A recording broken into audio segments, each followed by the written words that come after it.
The warning alarms screamed through the small cargo ship. Red lights flashed across every surface of the cockpit as Dae-hyun fought with the controls.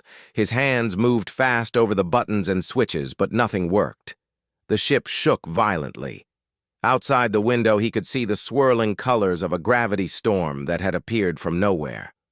"Come on, come on," he muttered through clenched teeth.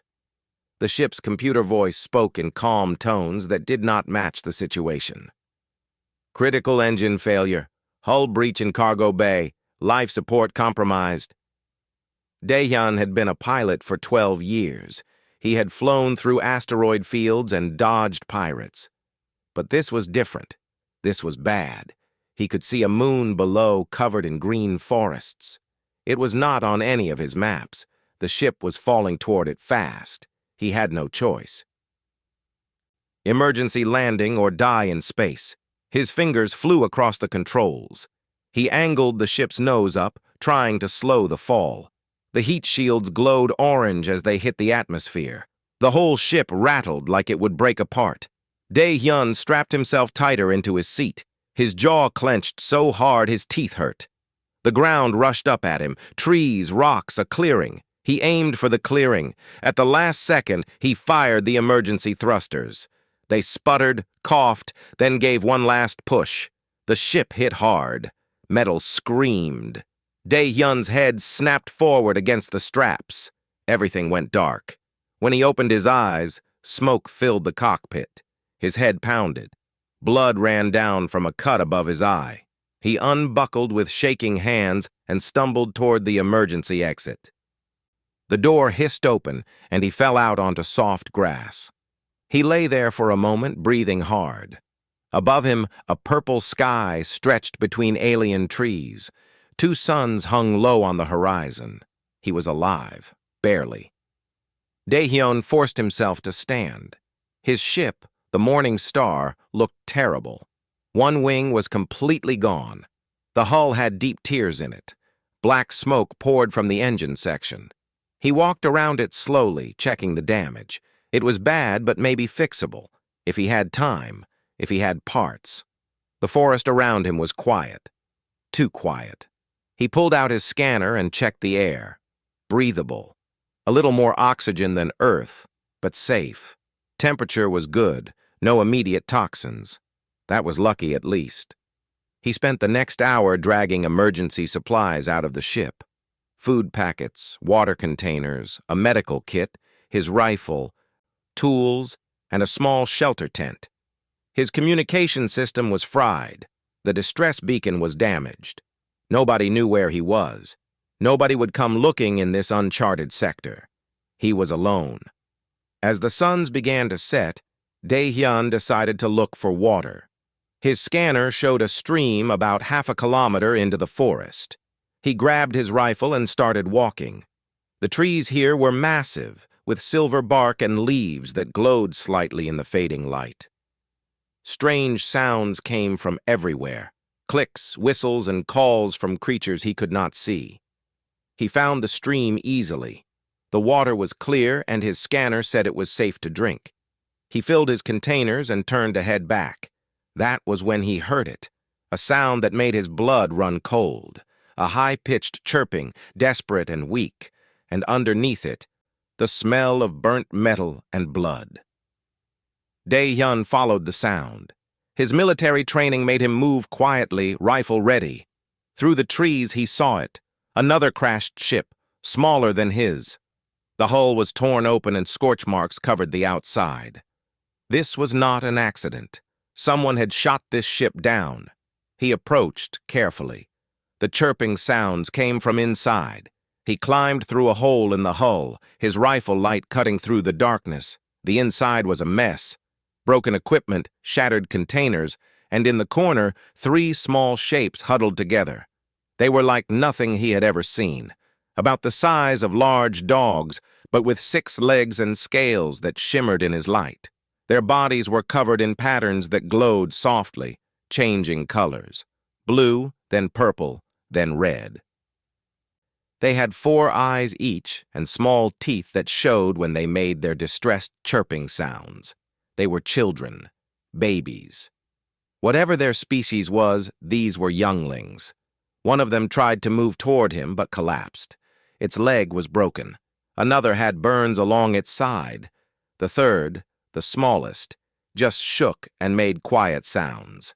Dae-hyun lowered his rifle. He had a choice. He could walk away. He had his own survival to worry about. These creatures were not his problem. But as he looked at them, scared and hurt and alone, he could not do it. His humanity would not let him. "Okay," he said softly. "Okay, I've got you." He set down his rifle and opened his medical kit. The creatures flinched when he reached for them, but they were too weak to run. Slowly, carefully, he began to treat their wounds. He wrapped the broken leg. He applied burn gel to the injured one. He gave them water from his canteen. They drank desperately. When he was done, he looked at them. "I can't leave you here. You'll die." One by one, he carried them back to his camp. The largest one, despite its injuries, tried to bite him at first, but it was too weak. By the time he had all three near his ship, the suns had fully set. The sky was now black and filled with more stars than he had ever seen. He set up his shelter tent and placed soft blankets inside. He put the three creatures in it and gave them food from his emergency rations. They sniffed it suspiciously, but hunger won. They ate. Dae-hyun sat at the entrance of the tent, his rifle across his lap. He watched the creatures as they huddled together. Their glowing patterns slowly changed from the panicked reds to softer blues and greens. They were calming down. "I must be crazy," he said to himself. But he smiled just a little. Maybe crazy was better than alone. The morning came with bright orange light from the twin suns. Dae-hyun woke to the sound of chirping. Not distressed chirping this time, but curious sounds. He sat up quickly and looked into the tent. The three small creatures were awake and watching him with their 4 eyes each. "Good morning to you too," he said quietly. Over the next few days, a routine formed. Dae-hyun would wake early and check on the creatures. He changed their bandages and gave them food and water. Then he would work on his ship, trying to repair the damaged systems. The creatures would watch him from the tent entrance, their heads tilting in curiosity. By the 3rd day, they started following him around the camp. The largest one walked with a limp but managed to keep up. The middle one, the one with the burn injuries, was the most curious. It would investigate everything Dae-hyun touched. The smallest one stayed close but jumped at every new sound. Dae-hyun found himself talking to them as he worked. "Okay, so this wire connects to the power regulator. If I can just..." He paused and looked at the 3 creatures watching him. "I'm talking to aliens who probably don't understand a word I'm saying." "Great." But they seemed to understand tone, at least. When he spoke calmly, their glowing patterns were soft blues and greens. When he got frustrated with a repair, they turned orange and moved closer, like they wanted to help. He decided to give them names. The largest one reminded him of spring with its bright green patterns, so he called it Bomb. The curious one with quick movements became Haru, and the smallest, most delicate one he named Nabi. On the 4th day, something changed. Dae-hyun was gathering supplies near the forest edge when Bomb suddenly made a sharp barking sound. All 3 creatures froze. Their patterns turned dark red. They stared into the forest with all their eyes focused on the same spot. Dae-hyun grabbed his rifle and looked where they were looking. He saw nothing, just trees and shadows. But the creatures were clearly scared. After a long moment, they slowly relaxed, but they stayed close to him as they walked back to camp. That night, as Dae-hyun sat by his small fire, he heard something, a sound like breathing, but deep and slow. He stood up fast, rifle in hand, and scanned the darkness. His motion sensors picked up nothing, but he felt it. Something was out there, watching. The cubs felt it too. They huddled together in the tent, their patterns flashing in anxious rhythms. Dae-hyun stayed up all night, keeping watch. When the suns rose, whatever had been there was gone. Over the next 2 days, the signs became clearer.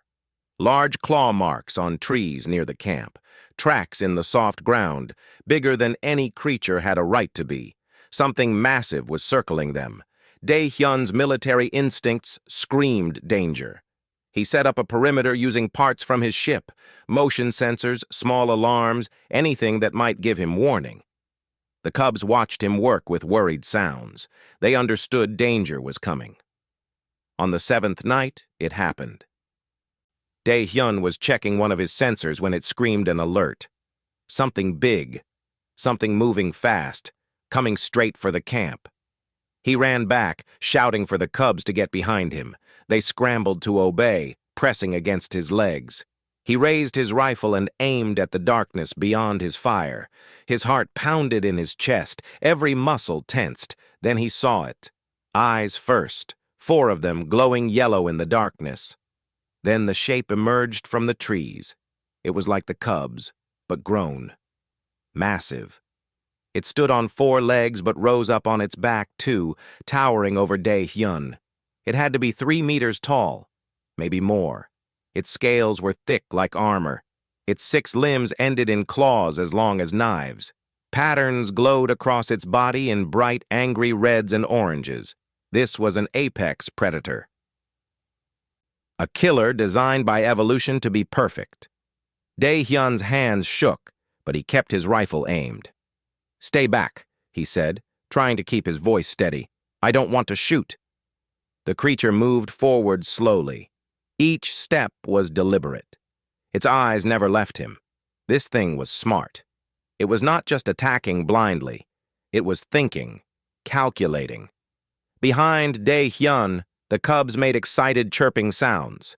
They recognized this creature. This was their parent. But the parent did not look at them yet. Its attention stayed locked on the human. It moved closer. Dae-hyun could see every detail now. The scars on its scales, the way its muscles bunched under its skin, the intelligence in its eyes. This was not just an animal. This was a person. A thinking, feeling person. "I saved them," Dae-hyun said. Not sure if it would understand, but needing to try. "I found them hurt. I helped them." The creature stopped 3 meters away. Its nostrils flared, smelling him, smelling the cubs, reading the situation. The tension stretched like a wire about to snap. Dae-hyun's finger rested on the trigger. He did not want to shoot. He knew his rifle might not even stop something this big, but he would try if it attacked. Then Nabi, the smallest cub, did something unexpected. She broke away from behind Dae-hyun and ran straight toward the massive creature. Dae-hyun's heart stopped. He started to move to grab her back, but froze. Nabi reached the giant predator and made happy chirping sounds. She pressed against its front leg, her tiny body barely reaching its knee. But the big creature still did not look down. Its eyes stayed on Dae-hyun. Then Nabi did something that changed everything. She ran back to Dae-hyun and pressed against his leg. She looked up at him with her 4 eyes and made soft sounds. Then she looked at the big creature and made the same sounds, back and forth, like she was trying to tell it something. Dae-hyun slowly lowered his rifle, not all the way, but down, pointing at the ground instead of the creature. It was a risk, maybe a stupid risk, but something in his gut told him this was the moment that mattered. "I'm not your enemy," he said quietly. "I just want to help them. That's all." The massive creature's eyes narrowed. Its head tilted slightly. The patterns on its body flickered, changing from angry reds to something else. Yellow, orange, colors that seemed less hostile.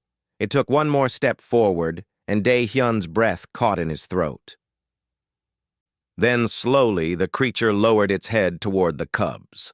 Bam and Haru rushed forward with joyful sounds. They pressed against it, their patterns turning bright green and gold. The big creature's patterns matched theirs, shifting to the same colors. It was their parent. And after days of watching, days of judging, it had made its decision. For now, the human was not a threat.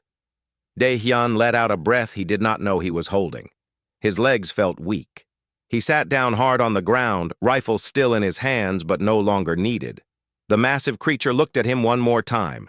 Its eyes were still cautious, still ready for danger, but not hostile, not anymore. It settled down near the camp, its body between the cubs and the dark forest, a guardian taking its post. The cubs curled up against it, finally safe with their parent again. But every few minutes, one of them would look back at Dae-hyun. And the big creature noticed. The morning came slowly. Dae-hyun had not slept much.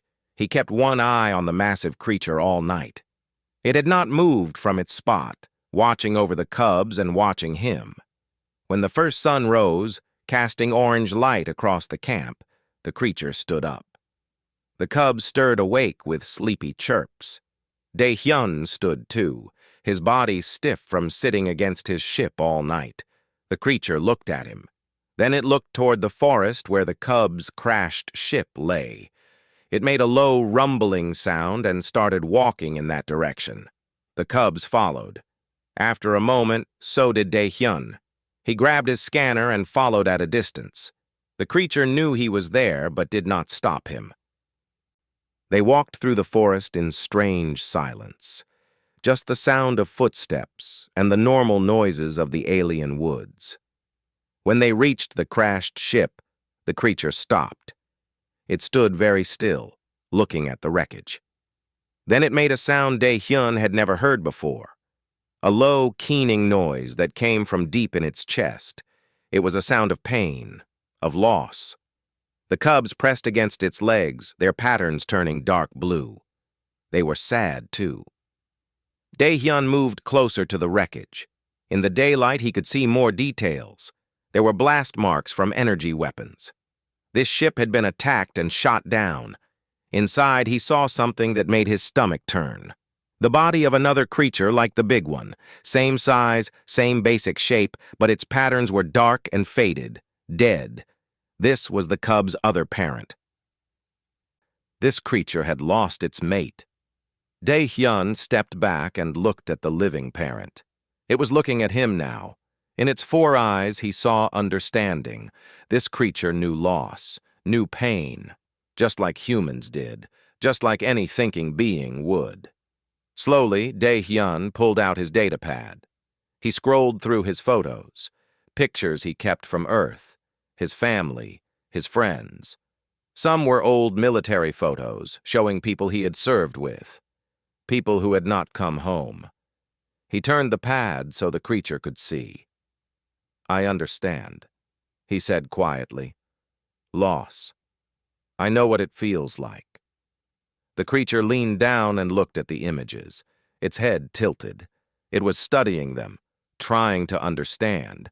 Dae-hyun scrolled to a picture of Earth, then to one of a memorial wall with names carved into it, names of fallen soldiers. He touched the screen, then touched his chest over his heart. The creature's patterns shifted, softened. It reached out with one massive paw and gently touched the datapad screen. Then it touched its own chest in the same way Dae-hyun had done, copying the gesture, learning, understanding. In that moment, something changed between them. They were not just human and alien anymore. They were 2 beings who had both known loss, both trying to survive, both protecting young ones who depended on them. Dae-hyun decided to call this creature Tae-yang. It seemed right. The name meant sun, and the creature's patterns when happy glowed as bright as the suns above them. Over the next few days, an understanding grew between them. Tae-yang would leave in the mornings to hunt.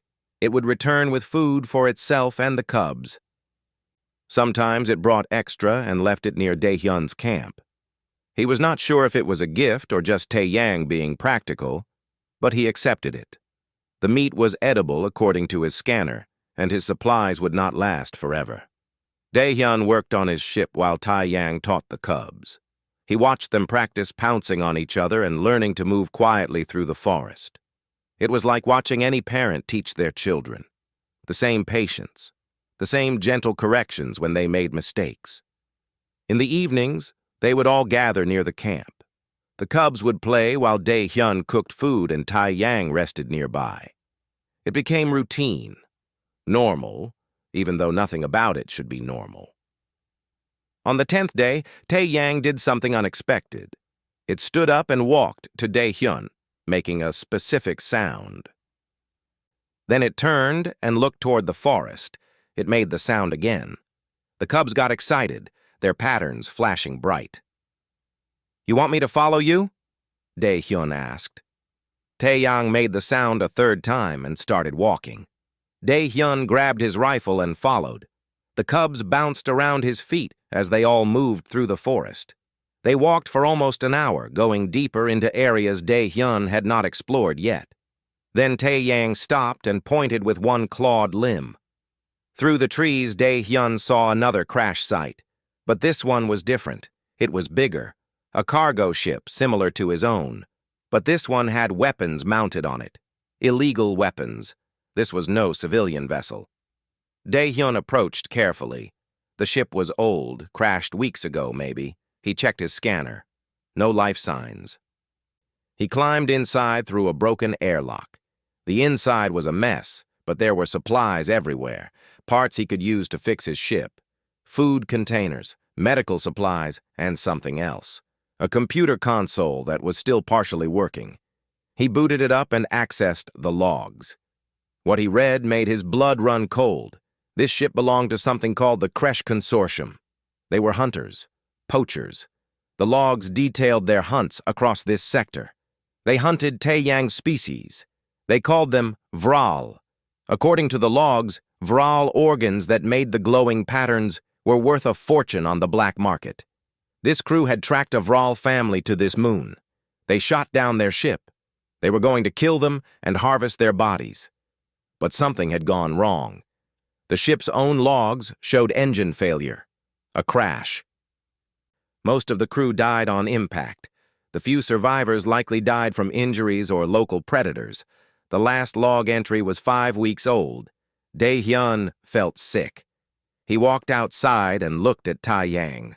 The creature knew this ship, probably saw it shoot down their family vessel, probably watched its mate die because of these hunters. And yet, instead of killing Dae-hyun, who was also human-like some of the hunters had been, Tai-yang had given him a chance, had watched, had judged him by his actions, not his species. "I'm sorry," Dae-hyun said. "I'm so sorry this happened to you." Tai-yang made a low sound. Not sad this time. Something else. It walked to the ship and used its strong limbs to tear off a panel, exposing parts inside. It looked at Dae-hyun and then at the parts, then back at Dae-hyun's camp direction. It was showing him what he could take to fix his ship, helping him. They spent the rest of the day salvaging what they could. Dae-hyun loaded parts onto a makeshift sled. Tae-yang helped pull it through the forest. The cubs rode on top of the parts, enjoying the ride and making happy sounds. When they got back to camp, the suns were setting. They had worked together like a team, like partners. Dae-hyun looked at his ship, now with a chance of real repairs. He looked at Tai-yang, resting while the cubs played. He looked at the forest around them. This moon was not on any maps. Nobody knew they were here. But somehow, Dae-hyun did not feel lost anymore. He had found something here, something unexpected, something that mattered more than just survival. That night, Tai-yang settled near the camp like always, but this time it was closer. Close enough that Dae-hyun could hear its breathing. Close enough to be more than just a wary neighbor. They were becoming something else. A pack. A family. As Dae-hyun drifted off to sleep, he heard the cubs' soft chirping sounds. He heard Tae-yang's steady breathing, and for the first time since crashing on this moon, he felt safe. Dae-hyun was working under his ship when the alarm sounded. He rolled out fast and ran to his sensor console. His heart sank as he read the display. A ship had just entered orbit. It was scanning the surface. They would find this location within hours, maybe less. Tae Yang appeared from the forest, the cubs behind it. The creature looked at Dae-hyun, then at the sky. It knew. Somehow it knew danger was coming from above. Its patterns shifted to warning reds and oranges. Dae-hyun pulled up the sensor data on his datapad. The ship's signature matched the one from the crashed poacher vessel, another Kresh Consortium hunter ship. They must have been looking for their missing crew, or tracking the Vral signatures. Either way, they were here now. "We have maybe 4 hours before they land," Dae-hyun said, more to himself than to Tae Yang. But the creature was listening, watching. Dae-hyun had a choice. His ship was mostly repaired now. The engines would work. He could load his supplies, launch, and leave this moon. The hunters probably would not follow him. They were here for the Vral, not for a random human pilot. He could escape. He could live. But that would mean leaving the cubs, leaving Tae Yang, leaving them to face the hunters alone. The hunters had weapons, numbers, ships. Tae Yang was strong and smart, but could it fight trained poachers with energy weapons? Could it protect 3 young cubs from a coordinated attack? Dae-hyun looked at the cubs. They had pressed against his legs, sensing his worry. Nabi looked up at him with her 4 eyes, trusting. Bomb made a soft, questioning sound. Haru's patterns flashed anxiously. They trusted him. Tae Yang had trusted him enough to let him near its children. He could not leave them. "Okay," he said, setting down the datapad. "Okay, we fight." He looked at Tae Yang. The creature watched him with those intelligent eyes. Dae-hyun started making gestures using the dirt to draw pictures. He drew 2 ships, then hunters with weapons. He showed them surrounding the camp. Tae Yang leaned closer, studying the drawings. Dae-hyun's military training kicked in. He had served in the Frontier Defense Forces before becoming a pilot. He knew tactics. He knew how to set an ambush. He just had never done it with an alien apex predator as his partner before. He drew more in the dirt, showing positions in the forest, showing how the hunters would approach, showing where they could strike from.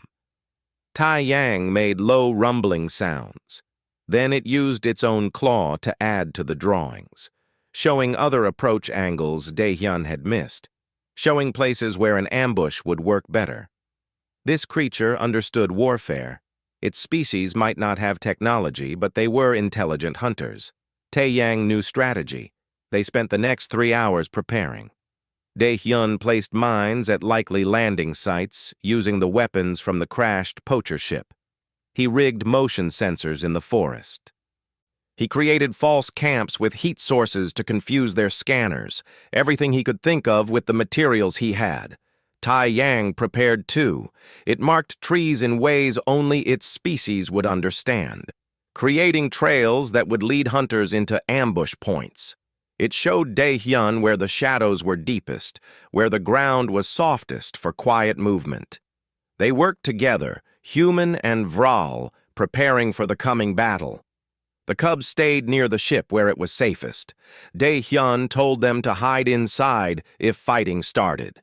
He was not sure they understood his words, but they understood his tone.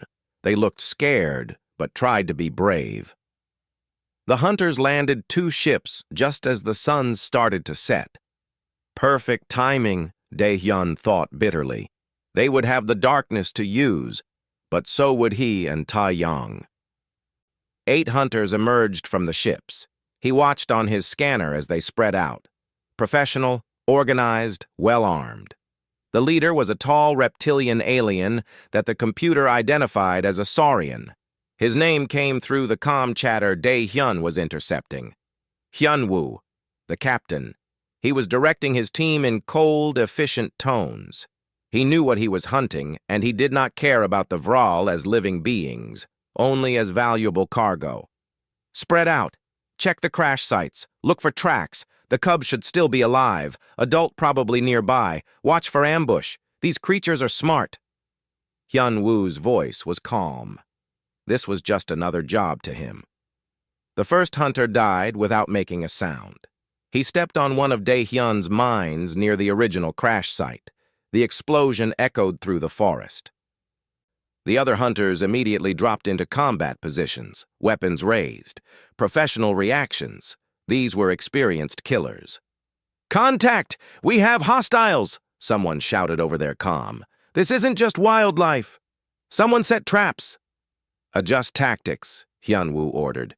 "Stay together. Watch your motion sensors. We're not alone here." They moved more carefully now, but that made them slower, predictable. They stuck to the paths that looked safest. Exactly what Dae-hyun and Tae-yang had planned for. Two hunters moved into a narrow passage between rock formations. Tae-yang dropped from above, silent as death. Its claws tore through armor like paper. The hunters died before they could scream. "Team 2, report!" Hyun Woo's voice had lost some of its calm. Silence. "All teams, converge on my position. Now!" The remaining 5 hunters grouped together. Smart move. Harder to ambush, but it also made them a single target. Dae-hyun moved through the shadows, his rifle ready. He had set up a final trap near the clearing. A power cell rigged to overload when triggered. He just needed to lead them there. He fired 3 shots at the group from behind cover, then ran. They returned fire, energy bolts tearing through the trees behind him. He led them toward the trap, making sure to leave obvious tracks. They followed, thinking they had him cornered. The power cell exploded with a flash of light and heat. 2 more hunters went down. 3 left now, including Hyun Woo. They stumbled out of the blast zone, armor scorched, but still alive. "Back to the ships," Hyun Woo ordered. "Get to the ships." They ran for their landing zone. But when they got there, they found their ships disabled. Dae-hyun had sabotaged the landing gear while they were distracted. Hyun Woo stared at the damage, then slowly turned in a circle, his weapon raised, his eyes scanning the darkness. "You might as well show yourself," he called out. "You've done well, very well. But this ends now. We have supplies for weeks.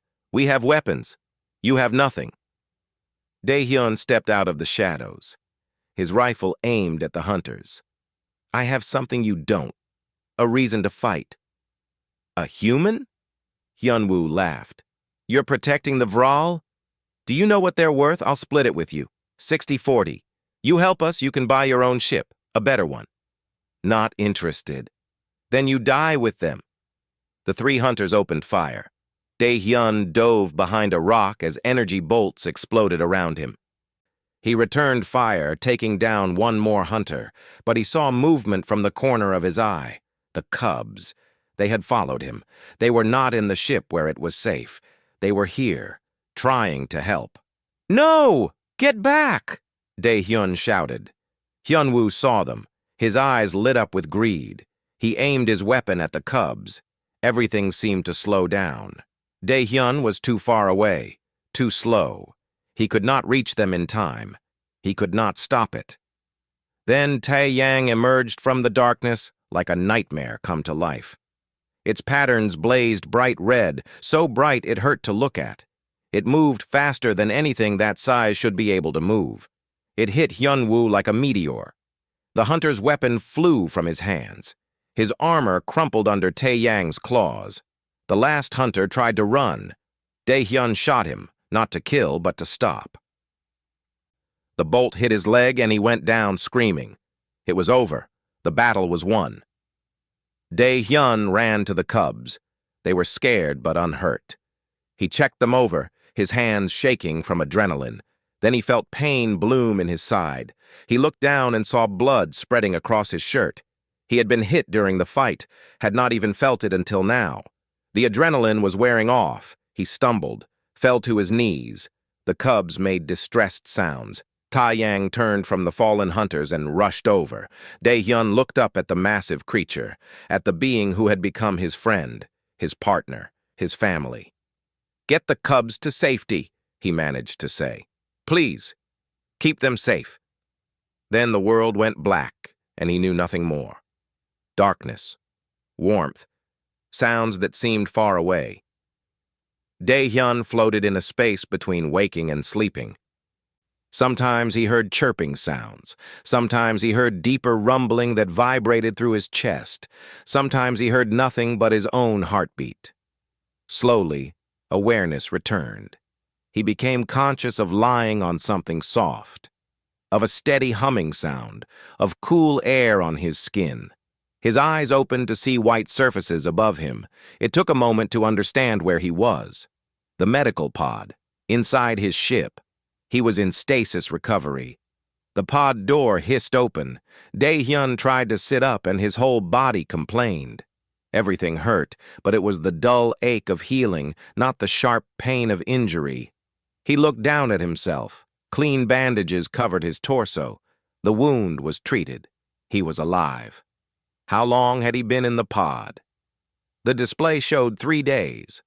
3 days unconscious while the medical systems repaired the damage. He swung his legs out of the pod, moving slowly. His ship's interior looked different, cleaner. Someone had moved things around. He heard sounds outside. Dae-hyun walked to the airlock, his legs unsteady. When he opened the door, the sight that greeted him made him stop and stare. Tae-yang sat beside the ship, watching the cubs play in the clearing. But the cubs looked different, bigger. They had grown noticeably in just 3 days. Their movements were more coordinated, more confident. When the airlock opened, all 4 of them turned. The cubs made excited sounds and ran toward him.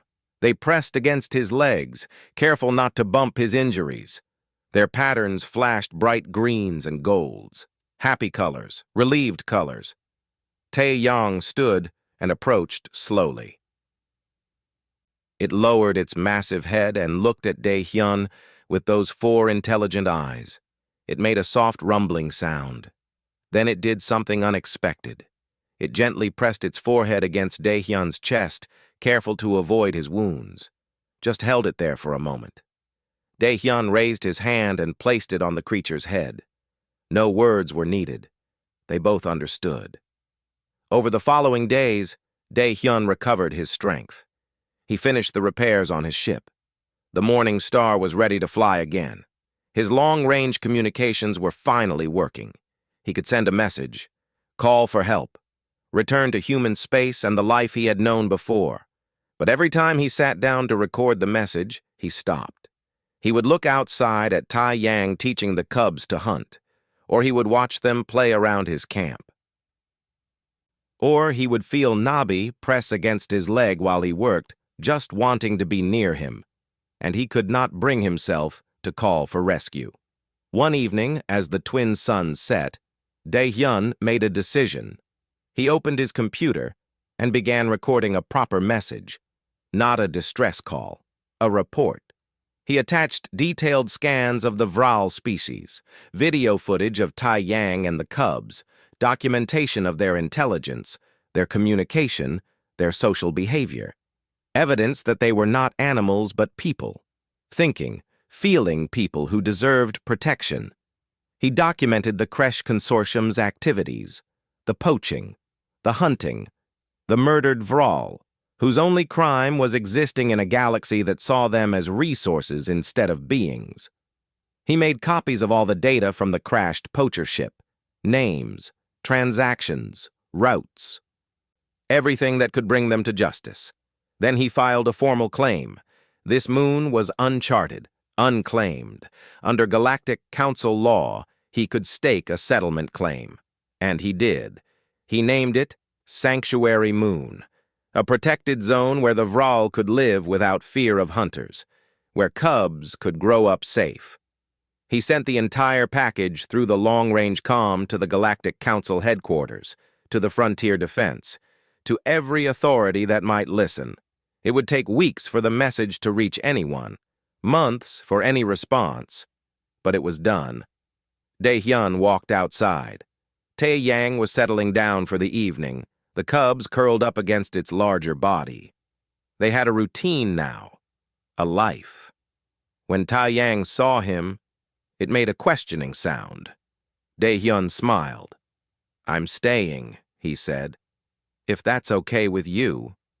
Someone needs to keep an eye on these three until they're grown, and someone needs to be here when other ships arrive, to speak for you, to make sure nobody else comes hunting." Tae-yang's patterns shifted to soft blues and greens. It moved slightly, making room beside itself. An invitation. Dae-hyun sat down on the grass, leaning against the large creature's side. It was warm. Its breathing was steady and calm. The cubs made sleepy sounds. In the sky above, stars began to appear. The same stars Dae-hyun had flown between for years. But they looked different now. From down here, with this strange new family beside him, they looked like home. Months passed. The seasons changed on the moon. The cubs grew bigger, stronger, more capable. Bom became an excellent hunter, leading his siblings on practice hunts. Haru's curiosity never faded, and he learned to help Dae-hyun with repairs and projects. Nabi, quiet Nabi, showed a gift for understanding patterns and systems that amazed them all. Tae-yong remained the guardian, the protector. But something had changed. It was more relaxed now. It would hunt and then return to the camp to rest, trusting Dae-hyun to watch over things. Sometimes it would bring interesting plants or small creatures for Dae-hyun to study. Gifts, offerings of trust and friendship. And every evening, as the sun set, they would gather together. Dae-hyun would sit by his fire, working on his datapad or cooking food. The cubs would play or practice their skills, and Tae-yang would settle nearby, massive and powerful, but gentle with its family. One evening, about 6 months after the battle with the hunters, Dae-hyun received a response. The Galactic Council had reviewed his report. They were sending a science team and diplomatic corps to establish formal contact with the Vral species. They were granting his settlement claim. The Kresh Consortium was under investigation. Everything was changing. Dae-hyun read the message to Tae-yang, even though he knew the creature could not understand most of the words. But tone mattered, intent mattered, and somehow he thought Tae-yang understood the important part. They were safe now, protected, recognized. That night, something special happened. As Dae-hyun sat by his fire reviewing the documents that would arrive with the council ships, he felt movement. The cubs had curled up around him, using him as a pillow like they often did now. They were not so small anymore, and the weight was considerable, but he did not mind. Then Tae-yang approached. The great Vral looked at its cubs sleeping peacefully beside the human. It looked at Dae-hyun, who looked back without fear. Just warmth, just family. Tae-yang made a soft sound, almost like a sigh. And then, slowly, gently, it lowered its massive arms around all of them, around its cubs, around Dae-hyun, creating a protective circle with its own body. Dae-hyun felt the weight of those arms, could feel the controlled strength in them. These same arms had torn through armored hunters, had defended cubs from predators, had survived loss and pain and danger, and now they rested gently around him, protective and trusting. He reached up and placed his hand on one of Tae-yang's limbs. The creature's patterns glowed soft gold, content, safe, home. The cubs made happy sleeping sounds. Above them, the stars shone bright. And in this small corner of a vast galaxy, on an unnamed moon that was now called Sanctuary, a family rested together. A human who had crashed and found purpose. A Vral who had lost everything and learned to trust again. 3 cubs who had both their parent and their guardian. Different species, different worlds, different everything, but family nonetheless. This was humanity's strength, not weapons or ships or technology, but this, the ability to see a person in an alien form, to choose compassion over fear, to protect those who needed protecting even at great cost. to build bridges across the impossible gaps between species and find common ground in shared experience. Dae-hyun closed his eyes and listened to the breathing around him. Deep and steady from Tai-yang, quick and soft from the cubs. His own heartbeat, all together, all safe, all home. He had set out months ago to deliver medical supplies to a colony. He had crashed on an uncharted moon. He had found 3 injured cubs and made a choice. That choice had led him here, to this moment, to this family, and he would not change a single thing. The galaxy was vast and often dangerous, but it was also full of wonder, full of possibility, full of chances to be more than what you were, to become what you needed to be. Not for yourself, but for those who depended on you. As sleep took him, surrounded by his strange and wonderful family, Dae-hyun smiled. The predator had lowered its arms, and in doing so, had given the greatest gift one being could give another: trust, acceptance, love. In all the infinite stars above, that was the most precious thing of all.